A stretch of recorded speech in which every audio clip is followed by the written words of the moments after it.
Okay, so lovers of slightly later pre-war cars will recognise this Austin 6 Goodwood, which is a beautiful car. It's got the slightly more lusty 6-cylinder Austin engine, but when I say lusty, when you compare that to later 6-cylinders, it's not quite such a get up and go machine.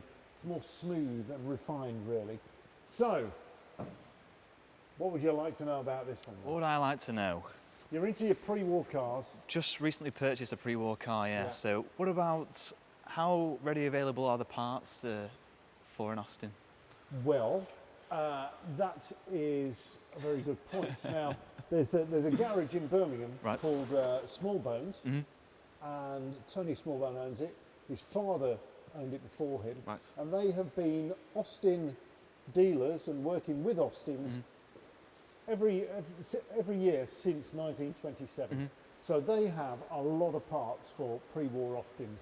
They are brilliant. They do a lot of Austin 12 stuff, but other things as well. So that is your first port of call. Right. Okay. Yeah. If Smallbones don't have it, they will actually be able to point you in the direction of somebody who is likely to have it.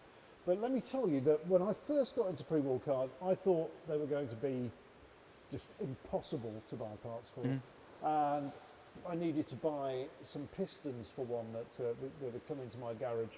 And when I rang up the piston shop, which was over in Shropshire, they said, well, what size would you like? Plus 10, plus 20, plus 30, and they had everything in stock.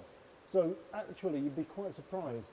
As these cars have got older and parts have dwindled, enterprising people have gone, right, okay, it's now got to the point everybody's asking for parts. I'm going to have some manufactured, and so people do that. But the other great thing about cars of this era is that often you can make parts. So things like bushes that shafts swivel in and stuff like that. If it's worn out, you can either find something of a similar size or get somebody with a lathe to machine up some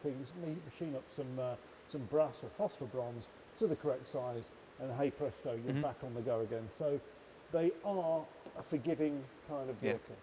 I think they're beautiful, and I think they stand out so much.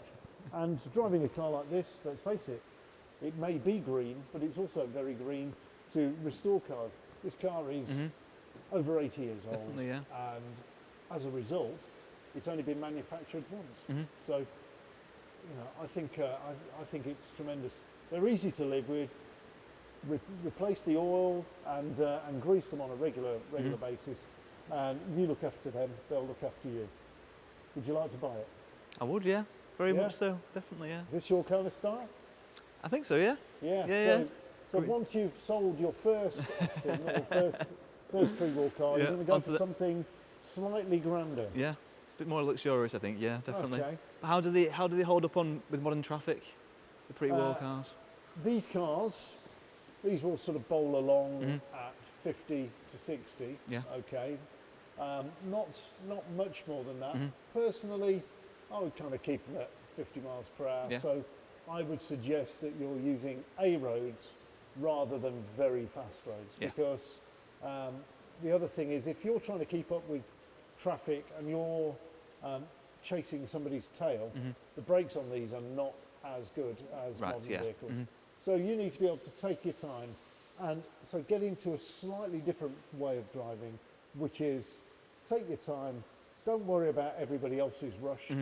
If they've left it too late to go out, then so be it. You just take your time, keep yourself safe, and enjoy your pre-war motoring. Fantastic, yeah. Yeah.